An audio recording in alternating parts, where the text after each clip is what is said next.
Saudara Menteri Koordinator Bidang Pembangunan Manusia dan Kebudayaan atau Menko PMK Muhadjir Effendi mendatangi Madrasah Sanawiyah 19 Pondok Labu, Jakarta Selatan. Insiden robohnya tembok sekolah ini menewaskan 3 siswa. Menko PMK meninjau kondisi tembok yang roboh dan sejumlah ruangan kelas. Muhadjir mengevaluasi lokasi madrasah dan berjanji menata lokasi agar tak kembali terendam banjir. Menko PMK juga meminta pihak Kementerian Pekerjaan Umum dan Perumahan Rakyat datang dan memeriksa kondisi madrasah.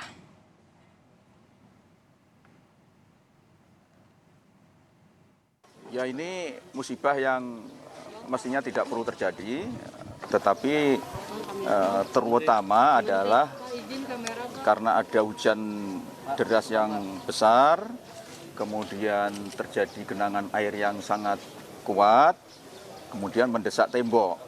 Lah temboknya roboh, menimpa backdrop panggung. Kebetulan backdrop panggungnya dibikin dari beton juga, gitu. Dan inilah yang membuat 3 siswa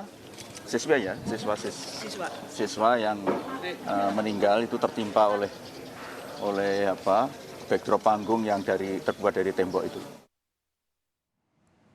Menteri Agama Yakut Holil Komas juga datang ke Madrasah Sanawiyah 19 Pondok Labu, Jakarta Selatan. Menak menyebut posisi madrasah yang berada di wilayah cekungan berpotensi terendam banjir jika curah hujan tinggi. Renovasi akan segera dilakukan demi keamanan saat berada di lingkungan madrasah.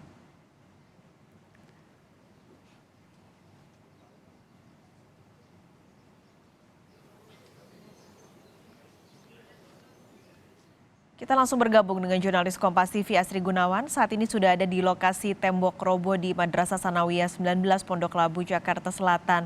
Asri, selamat siang. Setelah kunjungan 2 menteri pagi ini ke lokasi, adakah langkah lanjutan soal lokasi sekolah?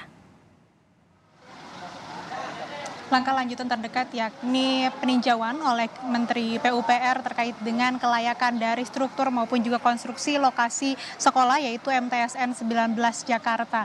Yang mana juga tadi hasil dari tinjauan Menko PMK dan juga Menteri Agama menunjukkan bahwa memang lokasi dari MTSN 19 ini berada di antara atau di dalam cekungan, kemudian juga ini berpotensi untuk mengalami banjir begitu. Sehingga memang perlu adanya langkah konkret maupun juga penanggulangan terkait dengan lokasi dari MTSN 19 ini.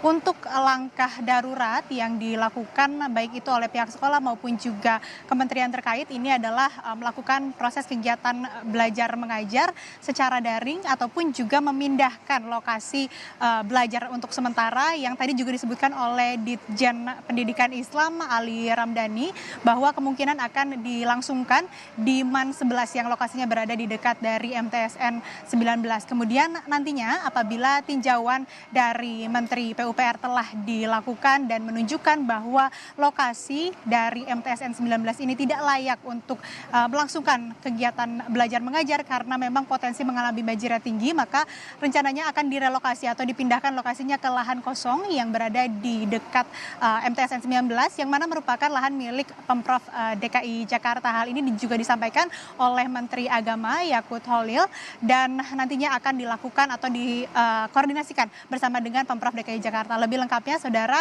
berikut keterangan dari Yakut Holil, Menteri Agama terkait dengan relokasi dari MTSN 19 ini. Ini kan musibah ya, ini musibah, semua berduka. Kita juga berduka, Kementerian Agama berduka, semua berduka saya kira. Musibah yang tidak pernah kita inginkan.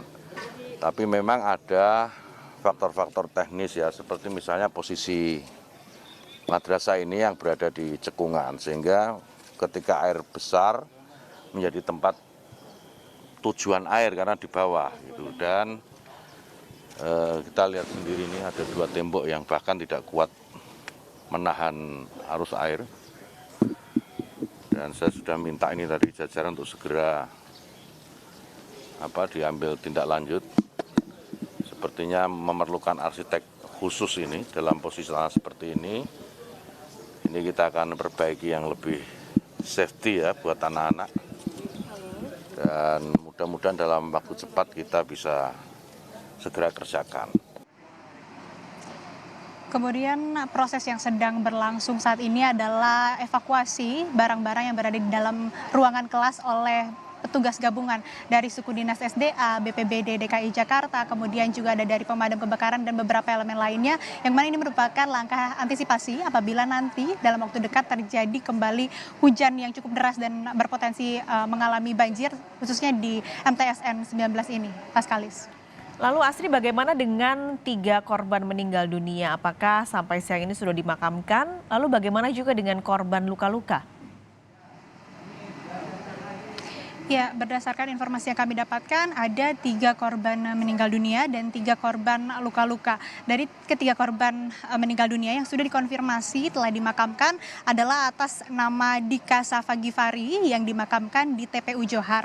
Kemudian tadi juga kami pagi hari sempat mendatangi rumah duka dari Dendis Al-Latif yang juga rencananya dimakamkan hari ini pada pukul 9:30 tadi pagi di TPU Kampung Kandang. Dan satu lagi korban meninggal dunia atas nama Adnan Effendi yang rencananya akan dimakamkan di TPU Cilandak, namun ini masih harus kami konfirmasi apakah sudah dimakamkan atau belum. Kemudian terkait dengan 3 orang atau 3 korban luka-luka, 2 diantaranya mengalami luka ringan, telah menjalani pengobatan di Rumah Sakit Prikasih dan setelah kembali ke rumahnya masing-masing. Namun ada 1 korban yang mengalami patah tulang di bagian lengan. Ini kami masih harus mengonfirmasi lagi apakah masih melakukan perawatan di RS Prikasih atau sudah boleh kembali ke rumahnya masing-masing. Namun belum ada informasi lebih lanjut apakah pasien tersebut atau korban luka-luka tersebut sudah dibolehkan pulang kembali ke rumah atau belum, karena memang memerlukan pengobatan dan menjalani perawatan yang intensif untuk kembali pulih seperti semula. Paskalis. Baik, terima kasih Asri Gunawan melaporkan langsung dari Pondok Lambu, Jakarta.